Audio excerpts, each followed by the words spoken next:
తెలంగాణ రాష్ట్ర ప్రభుత్వం ప్రవేశపెట్టిన బడ్జెట్లో ఖమ్మం జిల్లాకు నిధులు కేటాయించకపోవడాన్ని నిరసిస్తూ జెడ్పీ సెంటర్లో బీజేపీ ఆధ్వర్యంలో రాష్ట్ర ప్రభుత్వ దిష్టిబొమ్మ దగ్ధం చేశారు. బీజేపీ జిల్లా అధ్యక్షులు గల్లా సత్యనారాయణ మాట్లాడుతూ ఈ జిల్లా నుండి ఎక్కువ సంఖ్యలో ఎమ్మెల్యేని గెలిపించిన గుండు సున్నానే ఇచ్చారన్నారు. పక్కనే ఉన్న ప్రభుత్వ ఆసుపత్రి నుండి రోగులు అనేక ఇబ్బందులు పడుతున్నా పట్టించుకోవట్లేదని అన్నారు.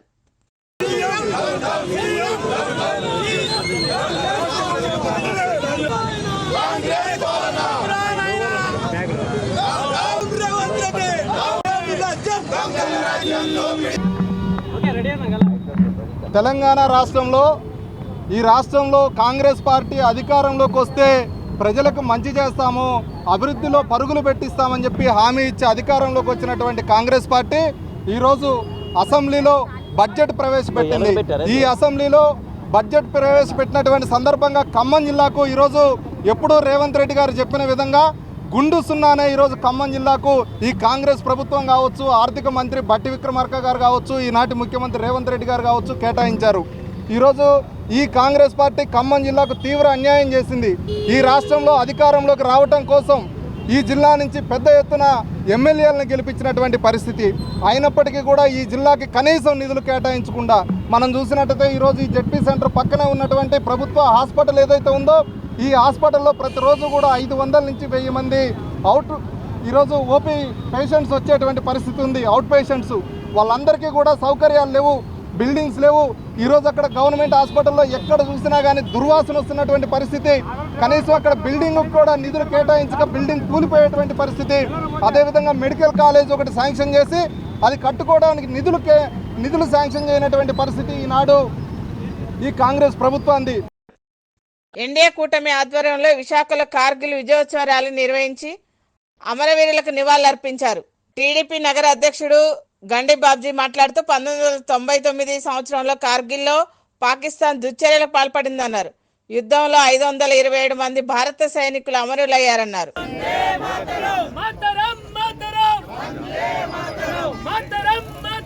1999 వాజ్పేయి గారి గవర్నమెంట్ అత్యంత ధైర్యంగా ఎంతో ప్రపంచ దేశాలు ఎన్నో బెదిరింపులు చేసిన భారతదేశం యొక్క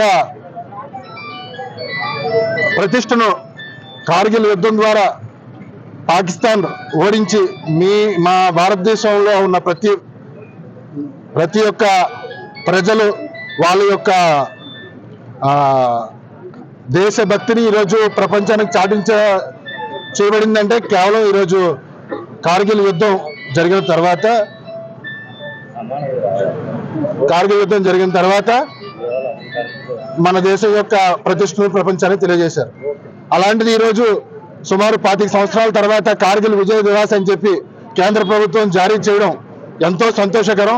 అదేవిధంగా వాళ్ళ యొక్క బలిదానాలని ఎంతో ప్రతిష్టగా ప్రపంచానికి తెలియజేసే మార్గంలో ఈరోజు కార్గిల్ విజయ దివాస్ కాగడాల ప్రదర్శన, అదేవిధంగా రాజకీయాలకు, కులాలకు, మతాలకు అన్ని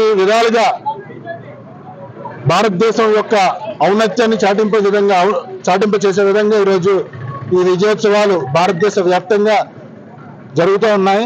అందులో భాగంగా ఈరోజు విశాఖపట్నంలో బీచ్ రోడ్లో విక్టరీ ఎట్ సీ దగ్గర జరుగుతుంది. ఈ విజయాన్ని రానున్న తరాలకు కూడా తెలియాలనే ఉద్దేశం మీద ఈరోజు మనం ఈ కార్యక్రమం చేపట్టడం జరిగింది. ఖమ్మం కవితా మెమోరియల్ డిగ్రీ కళాశాలకు స్వయం ప్రతిపత్తి హోదా లభించింది. 33 సంవత్సరాల అవిరాల కృషి, సుదీర్ఘ అనుభవంతో నాణ్యమైన ఉన్నత విద్యకు కేరాప్ అడ్రస్ గా నిలిచిన కవితా మెమోరియల్ డిగ్రీ కళాశాలకు యూజీసీ ద్వారా స్వయం ప్రతిపత్తి హోదా లభించింది. ఇప్పటి వరకు ఖమ్మం జిల్లాలో ఎస్ఆర్ఎన్ బీజేఎన్ఆర్ ప్రభుత్వ కళాశాలకు మాత్రమే ఈ హోదా కలిగి ఉంది. ఇప్పుడు మొదటిసారిగా ఉమ్మడి ఖమ్మం జిల్లాలోనే స్వయం ప్రతిపత్తిని సాధించిన మొట్టమొదటి ఏకైక ప్రైవేట్ డిగ్రీ కళాశాల.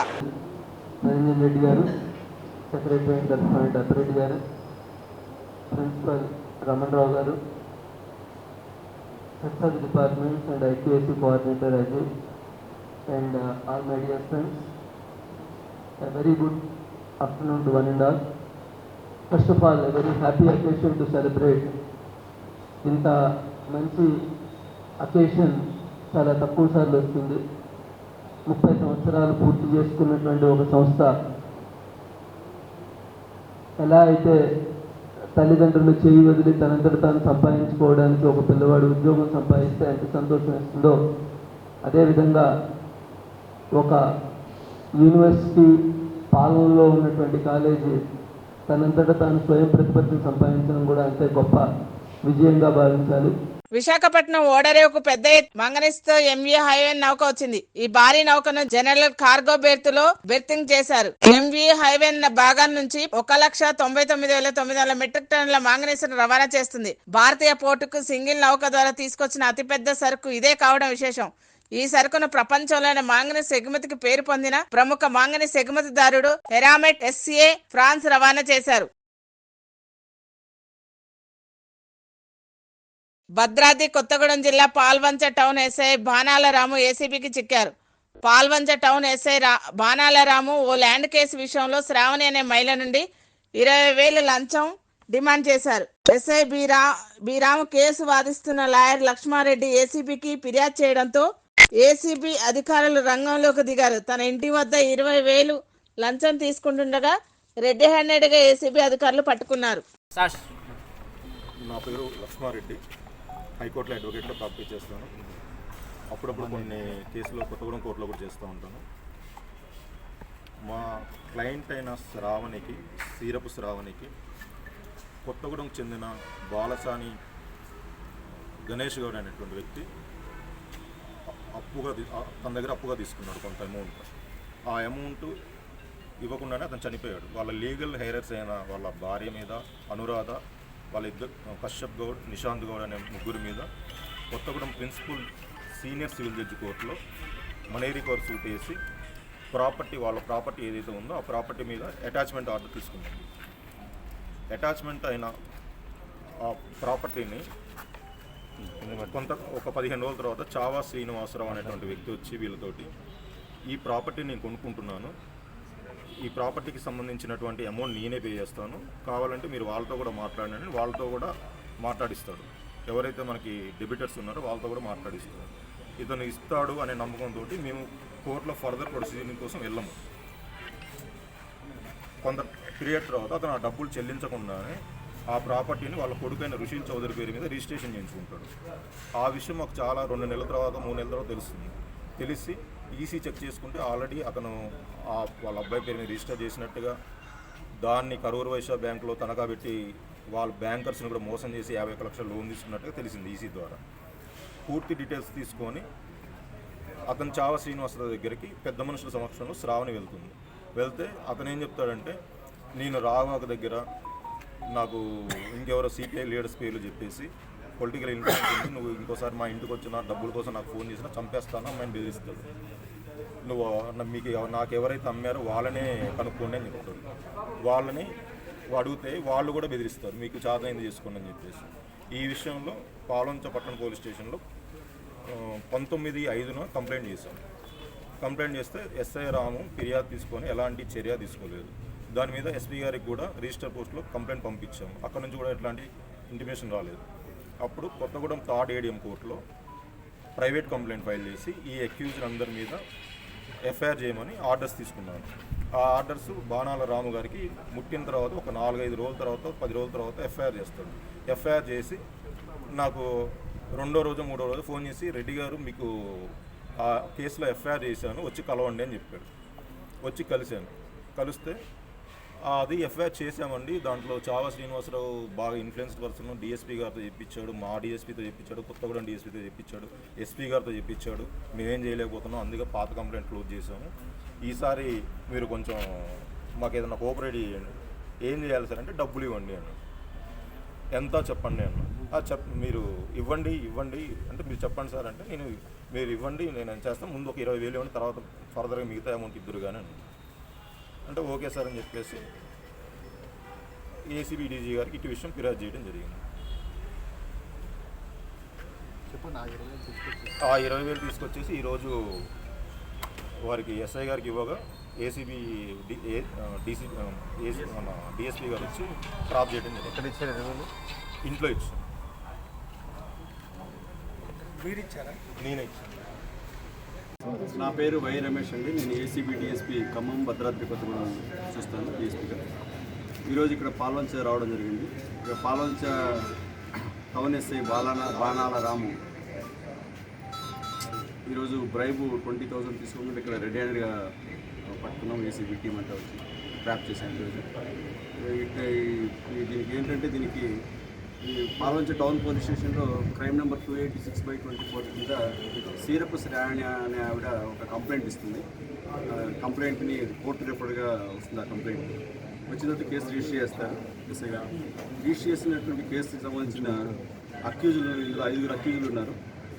ఈ 5 అక్యూజులు కలిసి ఈ కంప్లైంట్ సీరపు శ్రావణిని బెదిరించారని చెప్పేసి ఆవిడ కంప్లైంట్ ఇస్తుంది. ఈ బెదిరించిన దానికి సంబంధించి వాళ్ళని అరెస్ట్ చేయడానికి వాళ్ళ 5గురిని అరెస్ట్ చేసి ఛార్జ్షీట్ ఫైల్ చేయడానికి ఆయన ఒక 20,000 రూపీస్ డిమాండ్ చేశాడు అమౌంట్. నెక్స్ట్ అతను ఆమె సీరపు శ్రావణి తరఫున ఎవరైతే అడ్వకేట్ వదంతా తీసుకొని ఉన్నారో ఆ అడ్వకేట్ గారు ఇందులో కంప్లైంట్ ఆయన వచ్చి ఏసీబీని ఆశ్రయించడం జరిగింది. ఏసీబీ ఇమ్మీడియట్గా నెక్స్ట్ టాస్క్లో దిగిన తర్వాత ట్రాప్ చేసి అతనికి ఈరోజు ఎవరైతే ఉన్నారో పిటిషనర్ లక్ష్మారెడ్డి గారు ఆయన అమౌంట్ ఇస్తుండగా 20,000 రెడ్ హ్యాండెడ్గా పట్టుకోవడం జరిగింది. కార్గిల్ విజయ్ దివాస్ సందర్భంగా తూర్పు నావికాదళం ఆధ్వర్యంలో అమరులైన సైనికులకు ఘనంగా నివాళులర్పించారు. ఈ సందర్భంగా నేవీ సిబ్బంది కవాతుతో వందన సమర్పణ చేశారు. విశాఖ బీచ్ రోడ్ సమీపంలో ఉన్న విక్టరీ ఎట్ సీ వద్ద నివాళులర్పించి సైనికుల త్యాగాలు మరవలేనని నేవీ అధికారులు అన్నారు.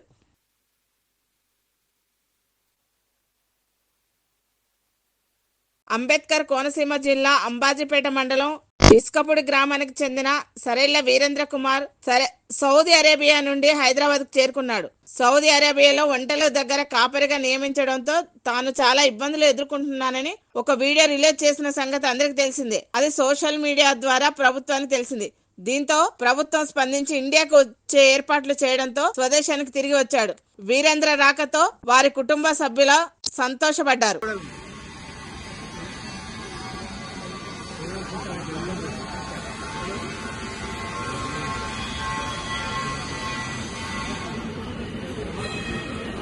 రాష్ట్ర బడ్జెట్ లో మహిళలకు నిధులు కేటాయించలేదని ట్యాంక్ బండ వద్ద బీజేపీ పార్టీ మహిళా మోర్చా ఆధ్వర్యంలో ధర్నా చేపట్టారు. ప్రతి మహిళకు 2,500, అమ్మాయిలకు స్కూటీ ఇస్తానన్న సీఎం మాట తప్పారని మహిళా మోర్చా అధ్యక్షురాలు శిల్పారెడ్డి విమర్శించారు. ధర్నాలో పాల్గొన్న బీజేపీ కార్యకర్తలను పోలీసులు అరెస్ట్ చేశారు.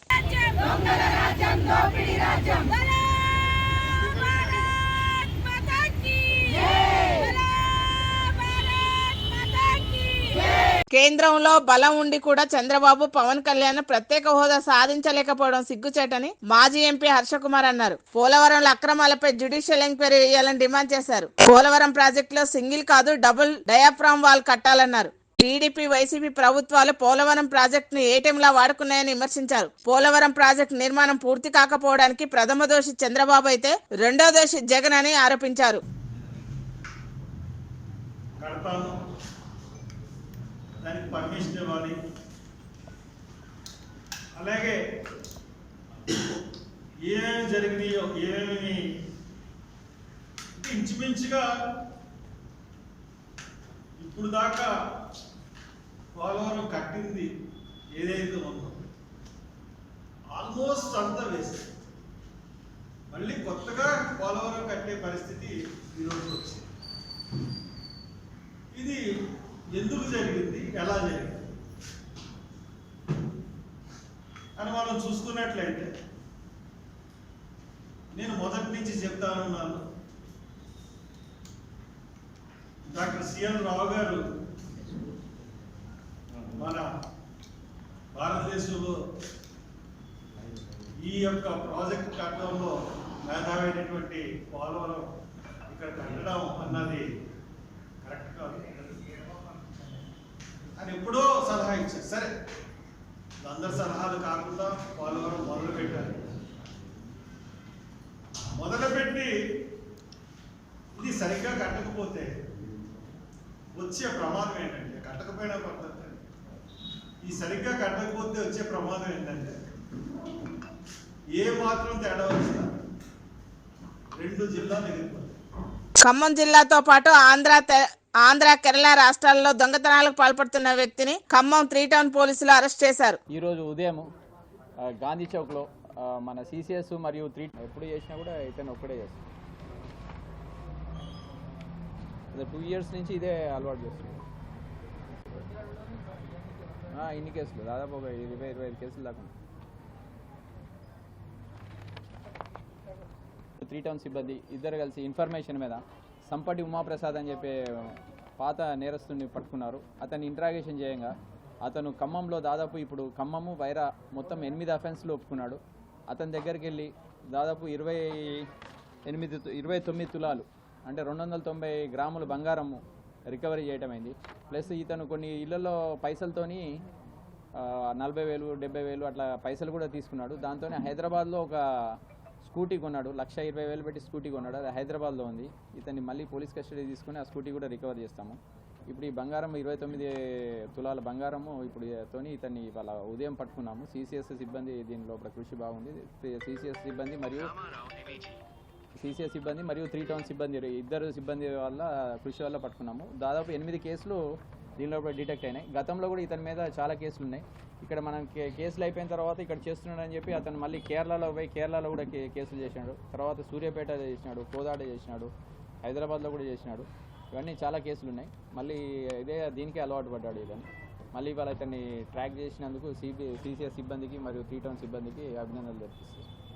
గృహజ్యోతి పథకాన్ని వెంటనే అమలు చేయాలని బీసీ సంఘం జిల్లా అధ్యక్షులు మాంకలి రామారావు ప్రభుత్వాన్ని డిమాండ్ చేశారు. విద్యుత్ అధికారులు పేదలపై చూపుతున్న వివక్షకు అడ్డుకట్ట వేయాలన్నారు. గోదావరి ముంపు ప్రాంతం కావడం సీజనల్ వ్యాధులు వ్యాపిస్తున్నాయని ఆవేదన వ్యక్తం చేశారు. ఎమ్మెల్యేలు చొరవ తీసుకొని ఏజెన్సీ విద్యుత్ అధికారులతో చర్చించి ఏజెన్సీ ప్రాంతాల్లో సమస్యలు పరిష్కరించాలన్నారు. మారడం కానీ లేదా రేషన్ కార్డుల పేరు మారడం వల్ల కానీ కొంతమందికి ఆన్లైన్ అవ్వడం జరగలేదు. అయినా సరే ప్రజా పరిపాలనలో అప్లికేషన్ పెట్టిన నాటి నుంచి ఇప్పటి వరకు కూడా కరెంటు బిల్లు కట్టవద్దని చెప్పేసి మన డిప్యూటీ సీఎం బట్టి విక్రమార్క గారు మీడియా సమావేశంగా చెప్పడం జరిగింది. అయినా ఈ విద్యుత్ వారు ఇప్పటికీ కూడా కరెంటు బిల్లు కట్టాల్సిందని చెప్పేసి ప్రజలను భయభ్రాంతం చేస్తున్నారు. కట్టిన వల్ల కరెంటు కట్ చేస్తామని చెప్పి బెదిరింపులకు పాల్పడుతున్నారు. ఈ ఏజెన్సీ ప్రాంతం కావడం వలన ఇక్కడ గోదావరి ముప్పు ప్రాంతం, ఈ ప్రాంతంలో ఇప్పుడు కరెంటు కట్ చేస్తే విష సర్పాలు చాలా చేరుతాయి, ఇళ్లలో చేరుతాయి. అట్లే ఇప్పుడున్న ప్రదేశంలో కూడా ఈ దోమలు కూడా అత్యధిక దోమలు ఉన్నాయి. వీటన్నిటికి కూడా మనకి పవర్ ఖచ్చితంగా కావాలి. ఈ ఉన్నతాధికారులు కానీ ఇక్కడ స్థానిక ఏజెన్సీ ప్రాంతంలో ఉన్న ఎమ్మెల్యేలు సరే ఖచ్చితంగా ఈ సమస్యకి పరిష్కారం చూపాలని చెప్పేసి మా బీసీ సంఘం నుంచి వినతి చేస్తున్నాం. అలానే విద్యుత్ అధికారులకు కూడా మీరు ఖచ్చితమైన సలహాలు సూచనలు ఇచ్చేసి వాళ్ళని ప్రజలను భయప్రాంతం చేయవద్దని చెప్పేసి మేము వేడుకోవడం జరుగుతుంది. భద్రాద్రి కొత్తగూడెం జిల్లా భద్రాచలం వద్ద గోదావరి పరవళ్లు తొక్కుతుంది. హెచ్చరికను అధికారులు జారీ చేశారు. గోదావరి నీటి మట్టం ఒక్కసారిగా 50 అడుగులకు చేరింది. ఎగువ నుంచి వస్తున్న వరద నీటితో పాటు రాష్ట్రంలో కురుస్తున్న వర్షాల వల్ల భద్రాచలం వద్ద నీటి మట్టం క్రమంగా పెరుగుతుంది. ఎగువ నుంచి వస్తున్న వరద నీటి వల్ల ఇంకా నీటి మట్టం పెరిగే అవకాశం ఉందని కేంద్ర జలవనరుల శాఖ అధికారులు తెలుపుతున్నారు. నీటి మట్టం 53 అడుగులకు చేరితే 3వ ప్రమాద హెచ్చరికను జారీ చేయనున్నారు.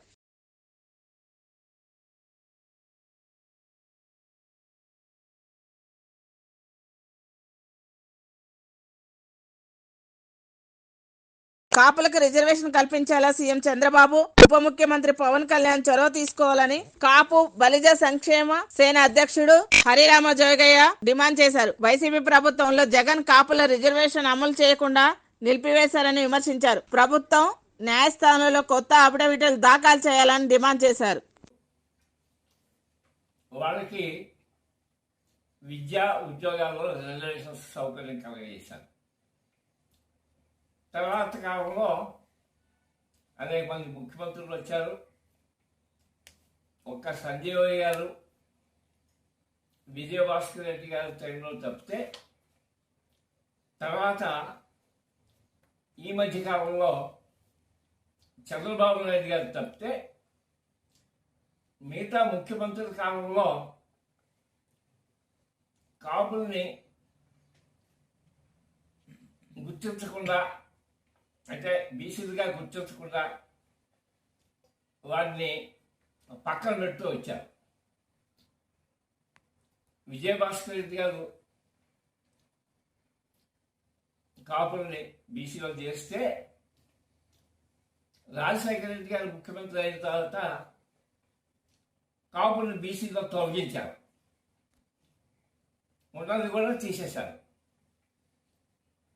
తర్వాత చంద్రబాబు నాయుడు గారు ముఖ్యమంత్రి అయిన తర్వాత ఆయన ఏం చేశారంటే కాపులకి ఏదైనా చేసి పెట్టాలనే ఉద్దేశంతో అగ్రవర్ణాల యొక్క 10% కోటాలో 5% కాపులకు రిజర్వేషన్స్ కల్పిస్తూ 14వ నంబరు చట్టాన్ని తీసుకొచ్చింది. కాపులకి చాలా న్యాయం చేశారు చంద్రబాబు నాయుడు గారు. వారి యొక్క డిమాండ్స్ ప్రకారంగా గతంలో ఏ ముఖ్యమంత్రి చేసినా చేయకపోయినా చంద్రబాబు నాయుడు గారు మాత్రం 5% రిజర్వేషన్స్ కల్పించడం మాత్రం చేశారు. చంద్రబాబు నాయుడు గారు ఏదైతే చట్టాన్ని పాస్ చేశారో 14వ నంబర్ చట్టాన్ని 5% కలగజేస్తూ దేన్నైతే గెజెట్ నోటిఫికేషన్ కూడా చేసి ఇంప్లిమెంటేషన్ స్టార్ట్ చేశారో దాన్ని కంటిన్యూ చేస్తూ 5% రిజర్వేషన్స్ కల్పించుంటే సరిపోయేది. అలా చేయటం మానేసి ఆ చట్టాన్ని పక్కన పెట్టాడు ఆయన. మాస్టర్ కి TV, please like, share and subscribe master కి టీవీ.